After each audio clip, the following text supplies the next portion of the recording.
Okey, bismillahirrahmanirrahim. Assalamualaikum warahmatullahi taala wabarakatuh. Salam sejahtera. Hari ni kita nak bincang Trial Kertas 1 Selangor 2022. Kita mula dengan soalan 1. Right.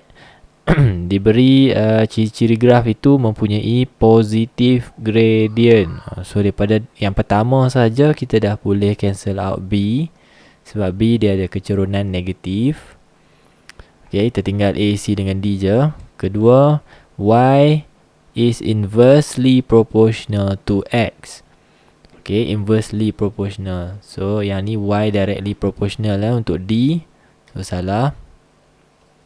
Kita tinggal A dengan C saja. So jawapannya akan jadi C, kerana whenever awak ada paksi X yang dibuat 1 per X, kita boleh tulis relationship dia as Y is directly proportional to 1 over X. Okay, ni cara menulis dia lah. Y berkadar terus, kadar langsung dengan 1 per X. Okay, tapi kenapa C jadi jawapan sedangkan soalan bagi bahawa Y berkadar songsang dengan X? Okay, kita tengok balik relation tu. Which is also true, Y memang berkadar songsang dengan X. Okay, yang kita buat ni, yang berkadar terus adalah Y berkadar terus dengan 1 per X. Okay, 1 per X. Tapi Y berkadar songsang juga dengan X. So C will be the answer. Right, B. Irfan will pass in front of the supermarket which is located 60 meter from his house. Okay, 60 meter. On his way to the playground which is located 80 meter from the supermarket. So Irfan dia nak pergi ke playground, tapi dia mesti melepasi supermarket pada jarak-jarak yang dinyatakan. Okay, so this is the route by Irfan, taken by Irfan. What is the displacement of the Irfan's motion? Sesaran. Untuk mencari displacement, we are to find the shortest distance. Shortest distance. Jarak paling dekat. Okay, kita nak ambil di mana? From starting point directly to the end point. Terus pergi ke end point. So, Irfan here starts from here and end at the playground. So, the shortest distance will be here up to here. Inilah dia jarak displacement Irfan. So, kalau distance, awak kena ambil kira laluan, the path itself. So 60 tambah 80.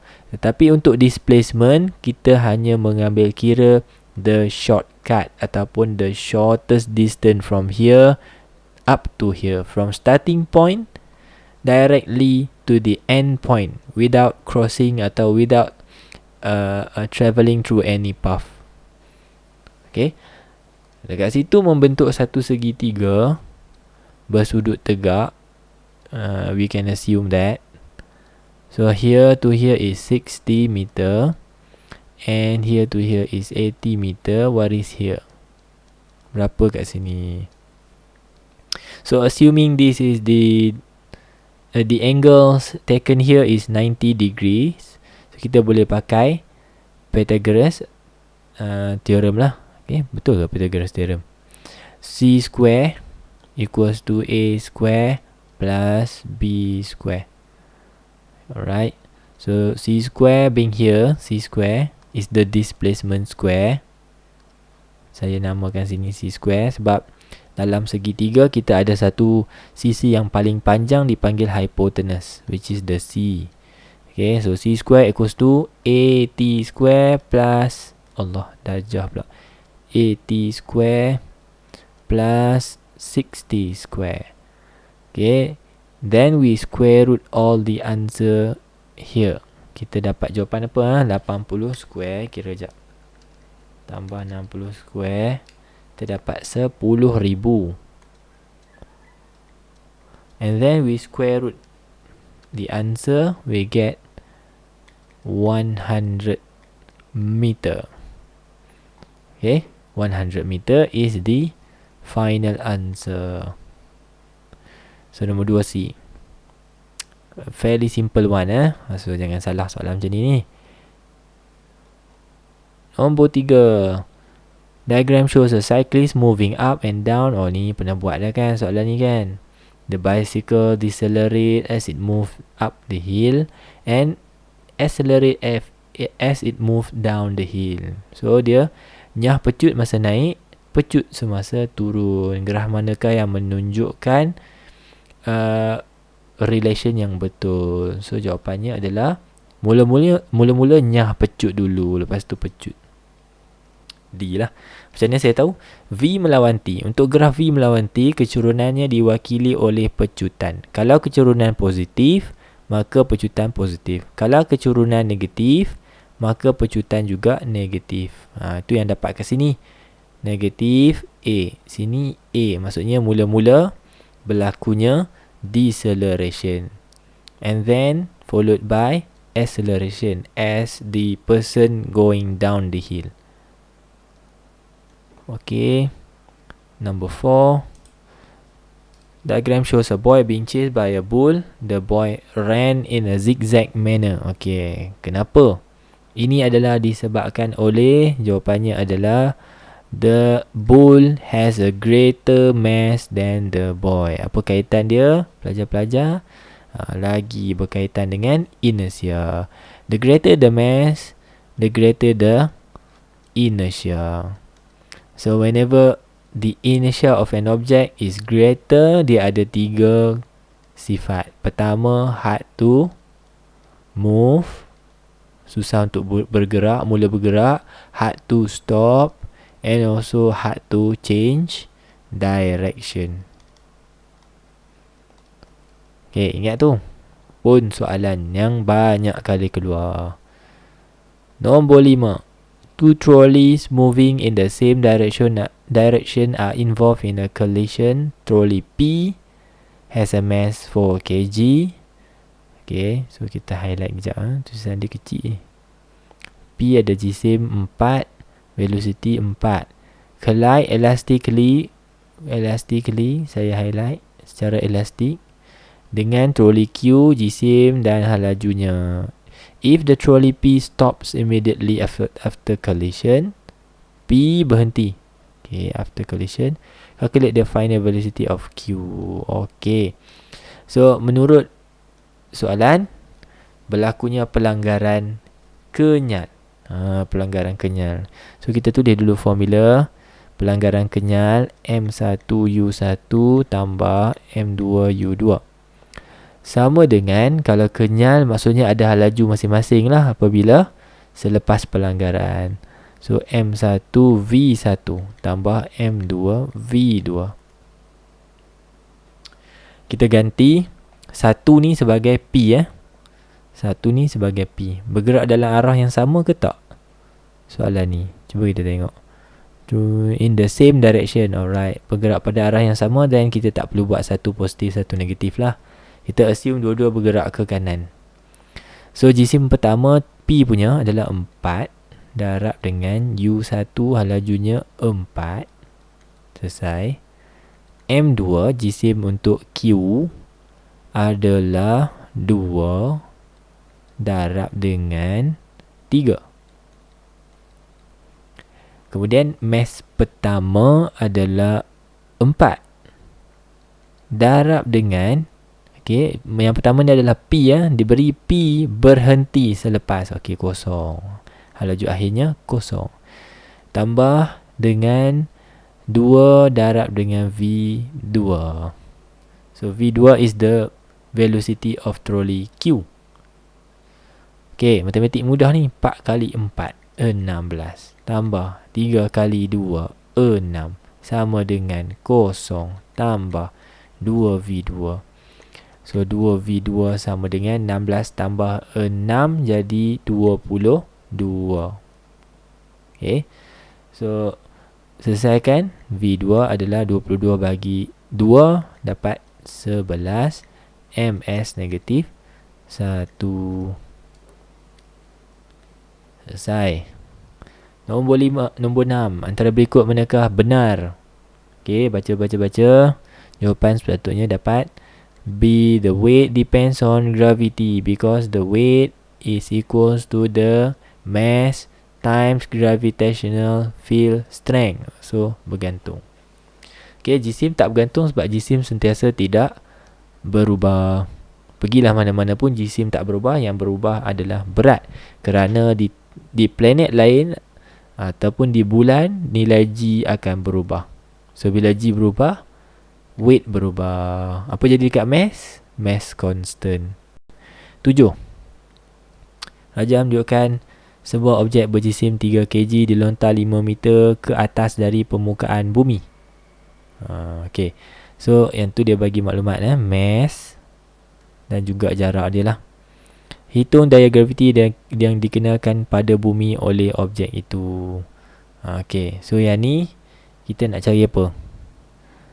Kita calculate the gravitational force.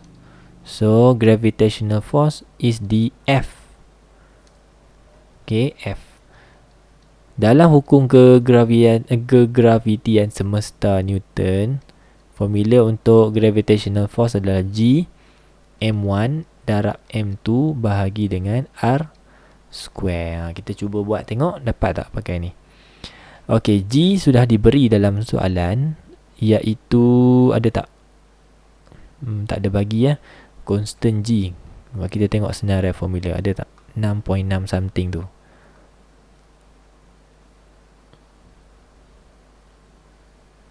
Pemalar. Wait.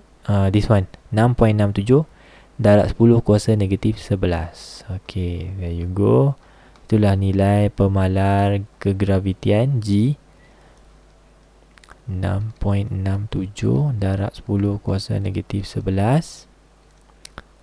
Okay, jisim pertama adalah jisim of the object 3. Jisim kedua adalah jisim bumi. Sebab sekarang ni antara objek dengan bumi. So, berapa jisim bumi? Jisim bumi 5, 9. Allah, tak muat lah. Saya buat tepi ni. Tak muat. Buat di bawah sikit. Macam gitu. Kan luas ni. Okay, G tadi 6.67 darab 10 kuasa negatif 11. Kemudian jisim objek adalah berapa? Lupa pula dah. 3. Jisim bumi 5.97 darab 10 kuasa 24. Okay, selesai yang atas. Bahagi dengan R square. Okay, R square here is the distance between the center of the first body to the second body. Pusat ke pusat. Jarak pusat ke pusat. So, dekat sini dah ada 5 meter. Campur lagi dengan jejari bumi. Okay, jangan silap tu. Mestilah ambil jejari bumi 6.37 darab 10 kuasa 6 yang ditambah dengan berapa meter? 5 meter. Betul lah 5 meter? 5 meter. Okay. Macam tu. So, pelan-pelan kira. Kita tengok berapa dapat yang atas dulu. 6.67 darab 10 kuasa negatif 11 darab dengan 3 darab dengan 5.97 darab 10 kuasa 24.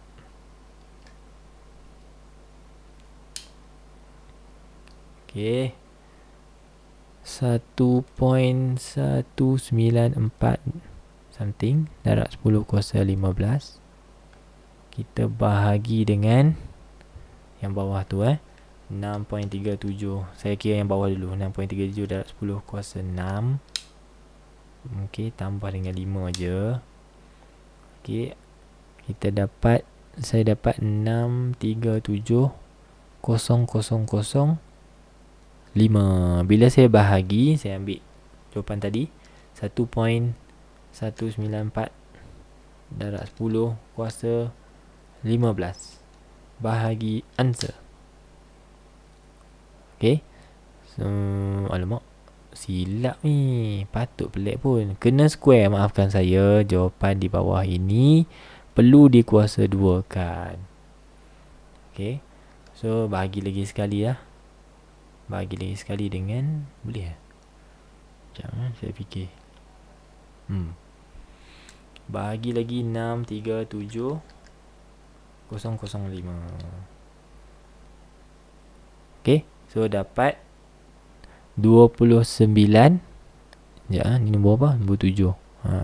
Dapat 29 perpuluhan. Betul ke? Saya dapat 294 Newton. 294. Okey, biar saya kira lagi sekali. Maafkan saya. Kalau siapa yang tengah kira tu, teruskan mengira. Teruskan mengira. Sebab saya dapat lain sikit. Wait. Biar saya kira dulu. Double confirm balik. 6.67 darab 10 kuasa negatif 11 darab dengan 3. Lepas tu darab dengan 5.97 darab 10 kuasa 24. Okey, betul yang atas. Kemudian bahagi dengan 637,005 kurungan kuasa 2. Betul. Saya silap tekan tadi. Betul, 29.44. No problem. Memang jawapannya A. Betul. Okey. So, berhati-hati apabila awak dealing dengan especially soalan kegravitian. Gravity, tajuk gravity dia ada formula yang ada square, ada yang tak ada square. Kadang-kadang tu dalam formula awak tulis square macam saya tadi kan. Bila kita menulis semasa proses gantian tu, barangkali kita terlupa sebab kita manusia kan. So berhati-hatilah. Okay, berhati-hati. Alright. Nombor 8. Okay, nombor 8. The radii of circular orbit of satellite A and B of the Earth are 4R and R. If the speed of the satellite is 3V, what is the speed of satellite B? Apa maksud dia ni?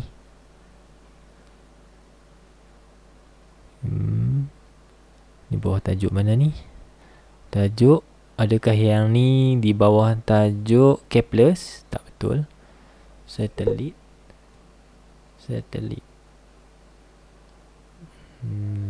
Mungkin di bawah tajuk linear speed.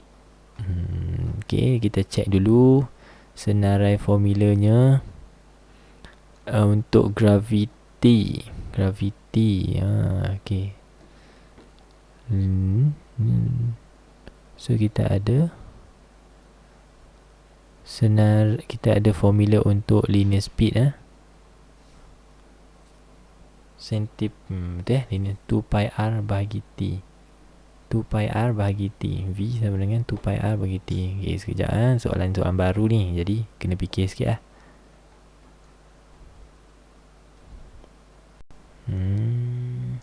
Okay. V sama dengan 2pi r bahagi dengan t. Okay, diberi dalam soalan adalah radius 4R dengan R. Okay, kemudian jari orbit membelah di sini masing-masing ada apa jika kelajuan satelit kelajuan. Berapakah kelajuan satelit B?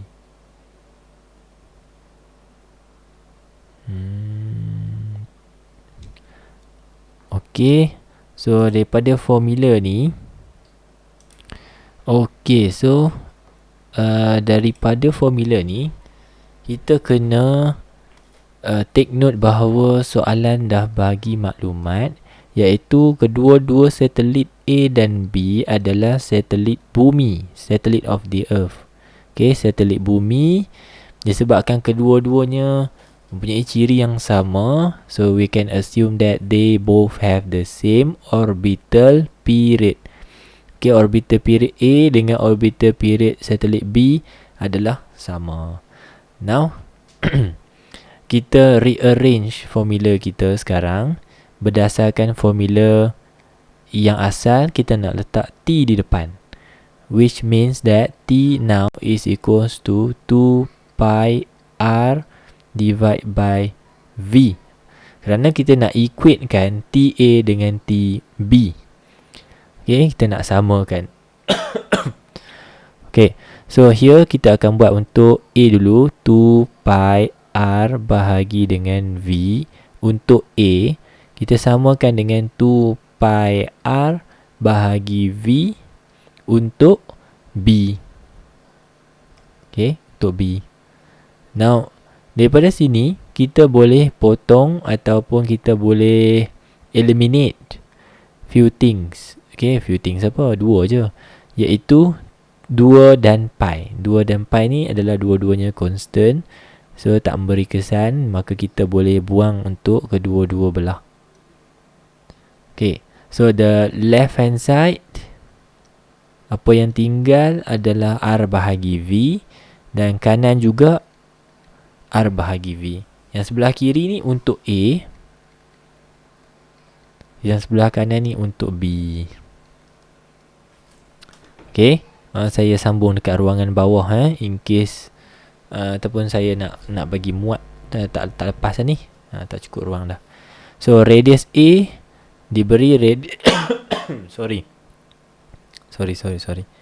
Radius of satellite A adalah 4R. So kat sini kita ganti 4 bahagi dengan velocity of satellite A, dia bagi 3V. Okay, 3V sama dengan RB. RB is R. Ni 4 kan tadi? 4R, 4R. Okay, bahagi dengan V. B. VB adalah satelit B punya velocity yang kita sedang cari. Alright, selesaikan dari sini lah. Saya up sikit. So, VB is actually equals to, saya buat naik VB ni ke atas. Maka tinggallah R saja. Kemudian 4R ni saya buat turun ke bawah. Bahagi 4R. Kemudian 3V bawa pergi ke kanan. Darab dengan 3V. So daripada sini saya boleh potong, eliminate R. R ni dengan R bawah ni. Okay. So yang tinggal di atas 3V, yang bawah 4. So saya dapat 3/4V. Okay, 3/4V, which is A. Kalau ikut skema yang saya dapat sekarang, yang ada pada saya, jawapannya C. Saya tak pasti adakah saya yang salah atau skema yang salah. So, I cannot be so sure. Tapi as per teori, dari segi teori cuba kita tengok teori. Satelit A berada lebih jauh daripada bumi. Maksudnya orbital radius satelit A lebih besar. Maka halajunya selayaknya besar, iaitu 3. Bila kita tengok radius B lebih kecil R, bermaksud halajunya sepatutnya kecil. So it couldn't be 6 lah. Takkan jadi lebih besar, 6 kali lebih besar daripada V. So must be less. Okay, ini saya tak sure. Saya bagi tahu jawapan saya yang saya dapat adalah A. Kalau ada pelajar-pelajar daripada Selangor yang dah ambil soalan trial ni, mungkin kalau ada pembetulan, boleh tulis kat komen lah. Tulis kat komen, cikgu memang jawapan dia A ke. Ataupun awak boleh komen juga, cikgu ada step yang cikgu salah, ada something yang cikgu tak masukkan dalam pengiraan yang menyebabkan jawapan cikgu tak dapat C. Okay, so kita move on kepada soalan seterusnya 9. Rajah 5 menunjukkan sebiji bola logam yang panas dimasukkan dalam air sejuk. Ini mesti thermal equilibrium ni kan. So antara yang berikut yang manakah betul jika tiada haba hilang ke persekitaran? Okay, so nombor 9, baca tengok. Sepatutnya jawapan awak C. The heat lost by the hot metal is equal to the heat gained by the cold water. So yang ni merujuk kepada statement thermal equilibrium, iaitu no net heat flow. Okay, no net heat flow maksudnya haba yang dipindahkan dari bola panas kepada air, misalnya 20 joule. Haba yang dipindahkan dari air masuk ke dalam bola logam panas juga 20 joule. Bila kita cari net jumlah 20 tolak 20, kita dapat kosong. So no net heat flow bermaksud semua haba yang dipindahkan daripada air totally masuk dalam bola, dan haba yang daripada bola panas ni totally berpindah kepada air, sama banyak, equal. Okay, ini situasi atau konsep dipanggil thermal equilibrium, keseimbangan terma. 10. Rajana menunjukkan satu silinder logam berjisim 2.5 dipanaskan dengan pemanas berkuasa 0.3 kW selama 3 minit. Sini terus kita buat 3 darab 60. Kenapa? Sebab dalam minit nanti kita lupa. Okay, selesai tu dalam saat tu 180 kan. Soalan kata, dan minta awak cari what is the specific heat capacity. C sama dengan apa? If the temperature rise is 34, this is your delta theta, perubahan suhu. Merujuk kepada formula specific heat capacity, Q equals to MC delta theta. So bila nak cari C, Q bahagi dengan M delta theta. So Q is not directly from the question, but you can always find Q, which is now equals to PT, sebab soalan tengah pakai heater. Whenever soalan pakai heater, tenaga haba yang dibekalkan sebenarnya datang daripada tenaga elektrik. Electrical energy is P darab T. So tenaga elektrik itu berubah kepada tenaga haba, sebab tu kita ganti dia dengan P darab T. So now PT bahagi dengan M delta theta. Saya sambung pengiraan saya di sebelah kanan. Okay, ingat tu. So shortcut dia kalau dalam exam dia pakai je heater, awak tukarlah Q kepada PT. So power mesti dalam watt lah. Power tadi berapa? 0.3 kilowatt. Maksudnya 0.3 kilo berapa? 10 kuasa 3 kilowatt. Okey, darab time 180. Sebab time kita dah tukar pergi saat. 6 kali 3 18, 180. Bahagi dengan jisim 2.5 darab dengan perubahan suhu 34. Okey, bawa bertenang, kira elok-elok, hati-hati. So 0.3 kilo shift 6 darab dengan 180 bahagi dengan hasil darab 2.5 dan 34. Okey, saya dapat nombor 10A ya. 635.29. Okey, unit dia J kg negatif 1, degree Celsius negatif 1. Jawapannya A. Okay, terus nombor 11, lengkung penyejukan cooling curve. Peringkat manakah haba pendam tentu dibebaskan? First thing first, tengok perkataan latent, terus cari bahagian yang tidak ada kecerunan. So berkemungkinan QR atau ST. Okay, QR atau ST. So either B atau D.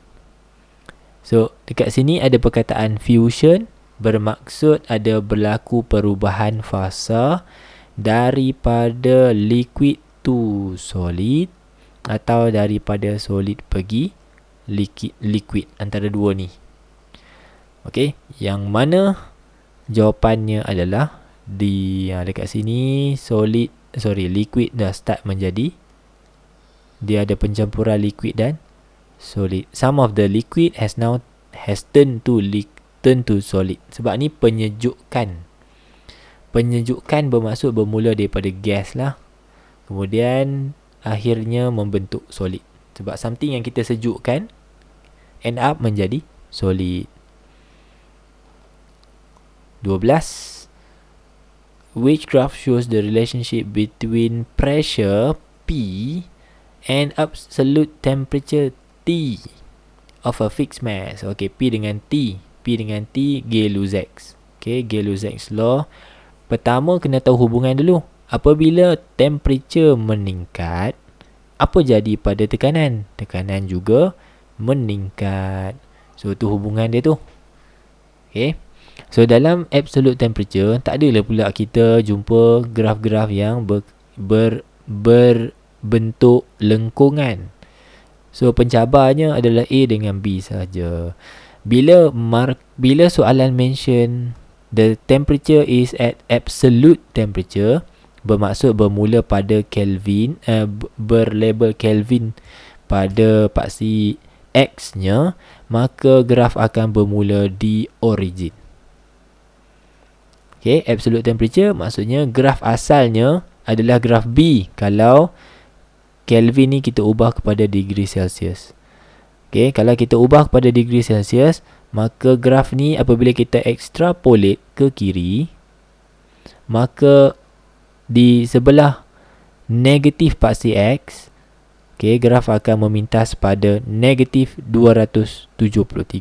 Sebab itu bila kita nak tukar degree Celsius kepada Kelvin, kita tambah 273. Bila suhu awak kita tambah 273, maka dia shifted to the right, maka bermulalah dia pada origin. So secara ringkasnya saya nak bagi tahu, kalau graf Gay-Lussac atau graf-graf gas law yang melibatkan suhu, misalnya P melawan T, kalau dalam Kelvin dia akan mula di kosong.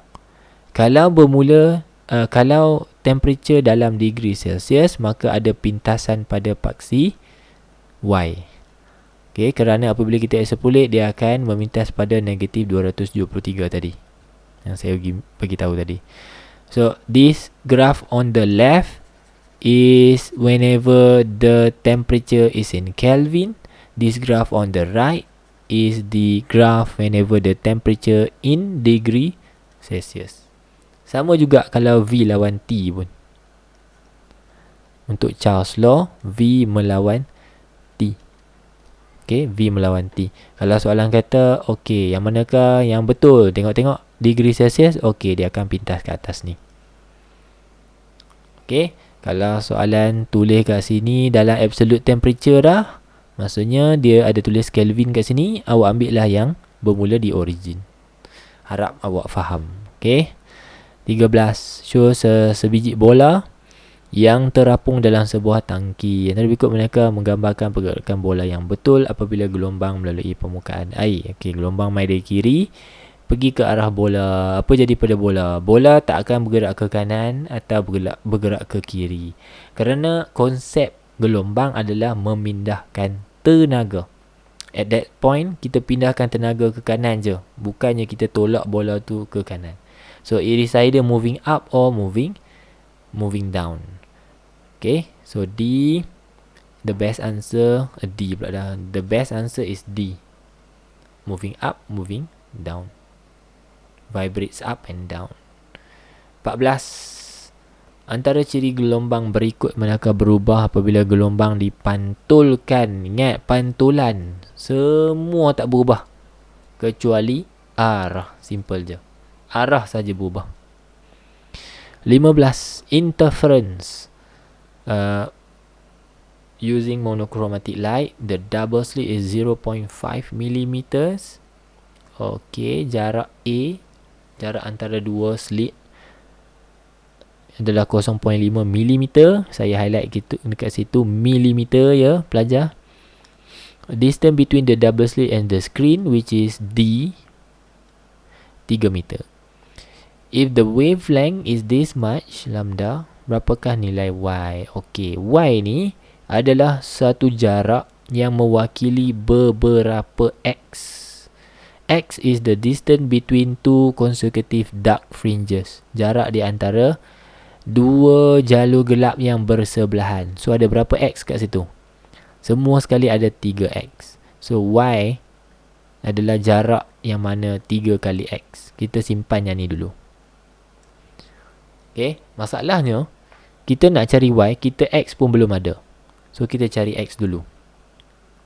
Menurut formula interference, lambda sama dengan AX over D.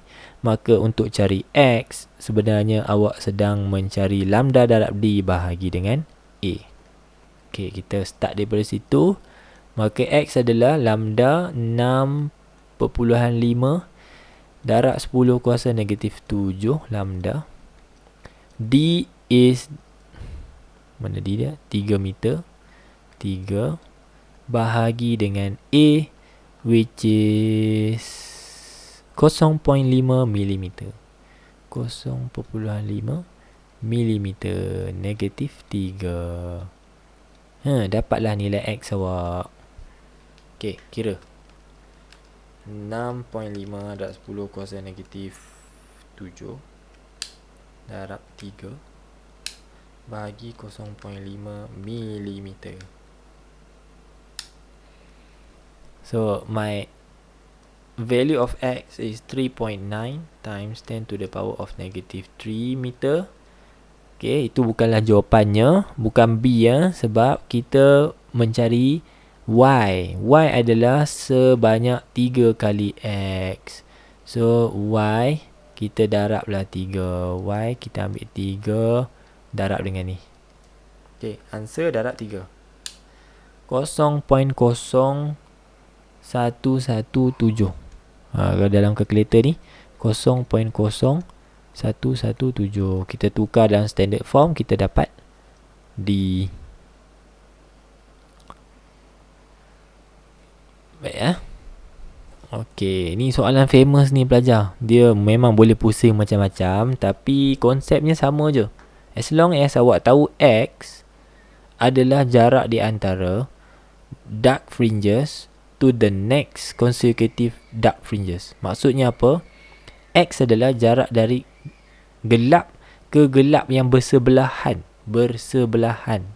The next one. Okay. Banyak ni soalan macam gini ni. Banyak. Seriously. Okay. So take note. Mesti boleh buat. Baik, 16. Mammography is a process of examining the human breast to detect the occurrence of cancer. Okay, kanser payudara punya proses untuk kita detect lah. Okay. Which electromagnetic wave is used for this purpose? Of course lah, kita pakai X-ray. Okay, kita X-ray bahagian tu lah, bahagian payudara. Okay, nak mengesan ada tak kehadiran kanser. 17. Diagram shows a ray of light being directed to a glass block. Which statement is correct? Okay, baca betul-betul. Okay, jawapan betulnya adalah A.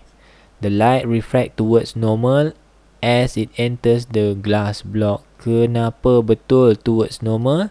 Kerana the light travels from less denser material to denser material. Daripada kurang tumpat, merambat daripada kurang tumpat ke tumpat, maka mendekati normal. Itu konsep asasnya, dan awak dah belajar daripada sains menengah rendah lagi pun.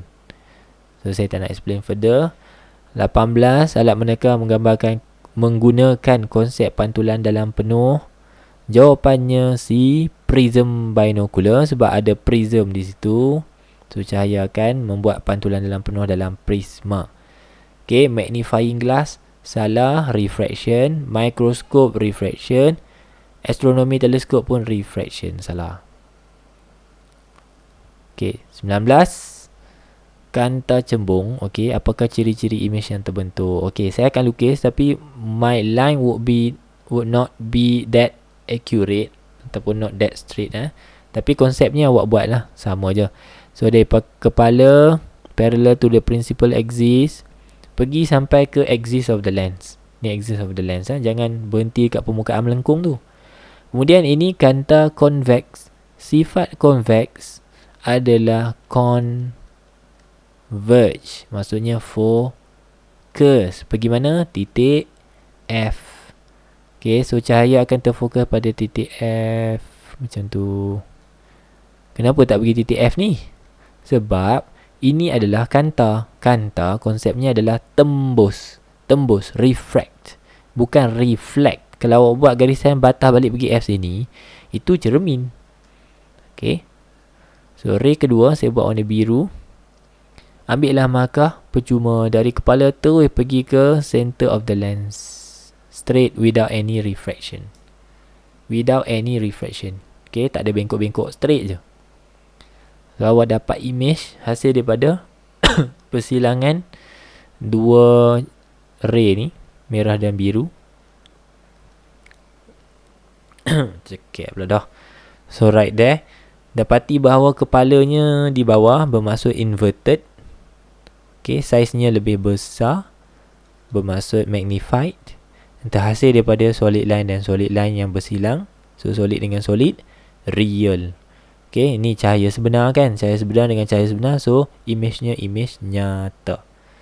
Maka 19 jawapannya adalah D, dadu. Okay, real, inverted and enlarged. Terakhir untuk part 1. What a lens has a focal length of f. What condition required for the lens to be used as magnifying glass? Okay, magnifying glass confirm lah kita pakai convex. Okay, so concave kita buang. Confirm So, cumanya objek nak letak di mana? Okay, objek perlu diletakkan, yang ni kena hafal kurang dari f. Okay, kalau kita letak di antara f dengan 2f, kita tak dapat image magnified. So, this is the condition yang awak perlu ingat. Okay, so in a simplest notation, awak boleh tulis U less than F. Ni syarat untuk magnifying glass. U bermaksud jarak objek kurang dari panjang fokus. Syarat untuk magnifying glass atau magnifying lens. Okay, saya tinggalkan awak dengan soalan 20. InsyaAllah kita jumpa dalam soalan 21 pada bahagian 2. Okay, thank you. Selamat menuntut ilmu dan selamat mengaplikasikan dalam kehidupan anda, termasuklah dalam result SPM awak. Thank you. Jumpa lagi. Assalamualaikum.